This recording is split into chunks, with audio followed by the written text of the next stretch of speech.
In an article about photography, journalism, and the death of Princess Diana, Lydia Brower and Vicky Shields write the following about celebrity.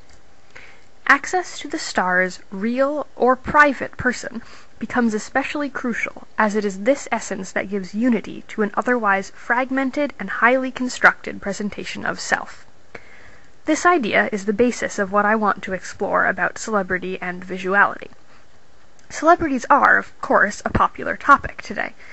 There has been a great deal of scholarship and speculation over why we as a society are so bizarrely obsessed with them.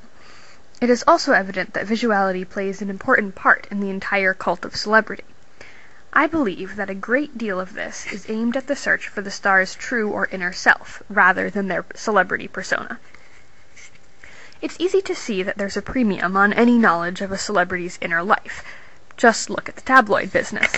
The exciting stories are always about someone spilling the beans or telling the exclusive truth, but not about a star's newly cast role. That sort of news does generate some excitement, but not nearly as much as something personal. This is where paparazzi photography comes into the picture. On the surface, paparazzi photography is a little silly. Every celebrity who's big enough to have fans has a whole plethora of pictures available to the public. A Google image search will do it. Many of these pictures are professionally taken, with clothes, makeup, and maybe even props, made specifically so that the celebrity looks good and usually sexually alluring. Although fans will take a look through them, though, they're not nearly as interesting as paparazzi photographs. Even if said paparazzi shot is unflattering to the extreme, it's still a window into the private life, the real life, of a celebrity. The photograph is important, too. It's not nearly as exciting to say that so-and-so was seen in a car with a woman, or that so-and-so was reportedly picking out baby clothes. Having a photograph allows you to experience the moment firsthand, to catch a glimpse into a star's private life that an article can't capture. Reading someone else's text, you must rely on their interpretation. Given an unstaged photograph, however, you are one step closer to that celebrity. You can draw your own impressions about the meaning in their facial expression or posture, rather than having to accept someone else's word that they looked upset or angry. There is, however, a way for posed photographs to gain legitimacy, by being signed. Autographs are such a common part of our experience that we don't often stop to think about them, but they are truly a very strange phenomenon. Why on earth is it such a big deal for a celebrity to write their name on something? And they write it on anything, from playbills to questionable body parts. But if you have time to prepare, the first choice is always a photograph, and usually a posed photograph of that celebrity in costume as a character. Signatures are so important that there even exist certificates verifying that yes, this signature really did come from this person. This all makes me think of the class presentation on writing as a form of art or visuality. In many cases, celebrity autographs are completely illegible, and they don't lose any value because of it, which makes it seem unlikely that their primary purpose is to be read. And really it's fairly obvious that they aren't meant to identify the celebrity, as the autograph is directly on top of that person's picture. It seems more a part of the picture than a label for it. Bear with me now, because this comparison is a bit of a stretch, but I think there's some real merit to it. In class, we discussed the phenomenon of religious icons and how it is problematic for them to be produced by human hands. Therefore, some kind of ritual often must be enacted for the icon to become a divine object. In a more secular world, we know that celebrity images are staged. Often they're even of characters, but when they depict the celebrity as him or herself, they are still that person's public persona, created specifically for consumption. In order to create a kind of authenticity for the picture, it must be autographed. An autographed photo, even if it is staged, takes on some of that elusive quality of the true self, because the real, true person of the celebrity saw it and touched it as part of their own lived experience.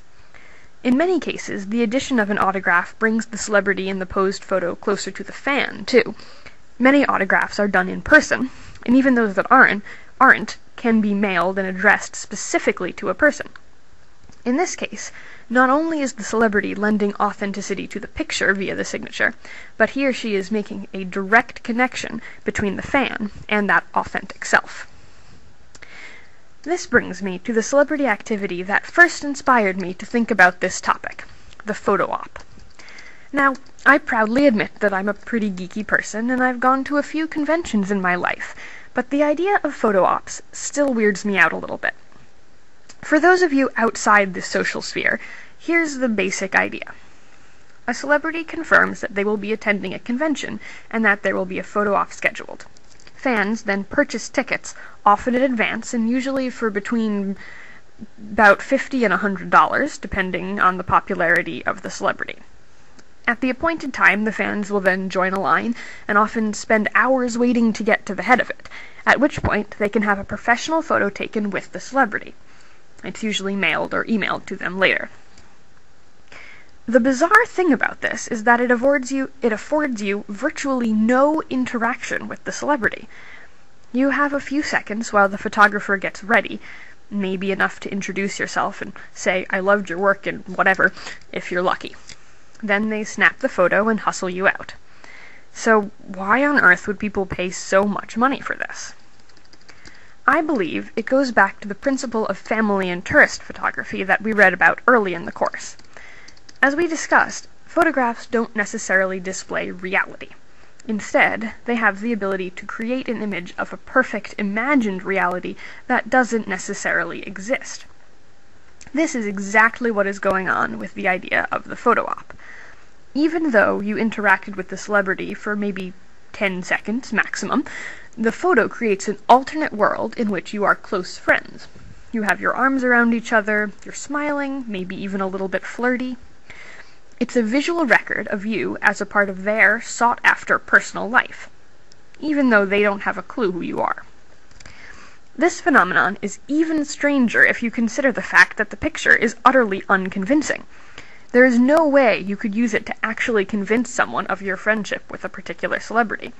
Everyone knows that this celebrity spent hours taking similar photographs with a long line of fans, and probably couldn't pick your face out of a crowd. You know it. The celebrity knows it. There's no pretending going on here. Or, put another way, the entire thing is pretended so much that it freely acknowledges itself as such. And one last point about photo ops. They are, again, professional posed photographs. Even at this last point, getting your picture taken with your arm around your favorite celebrity, there is a line that cannot be crossed. The professional photograph of the celebrity is less interesting because it is fake. The neutral backdrop ruins the claim that you are a part of the celebrity's private life.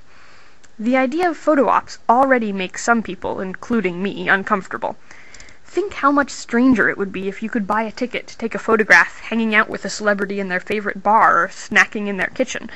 It's so offensive it's hard to even consider the idea seriously. In the fascination with celebrity, fans long for a glimpse into the private, true lives of the stars. Conventions cater to just that longing with photo ops, but even as the picture creates a new reality, integrating you and the celebrity into the same world, their private life remains out of reach.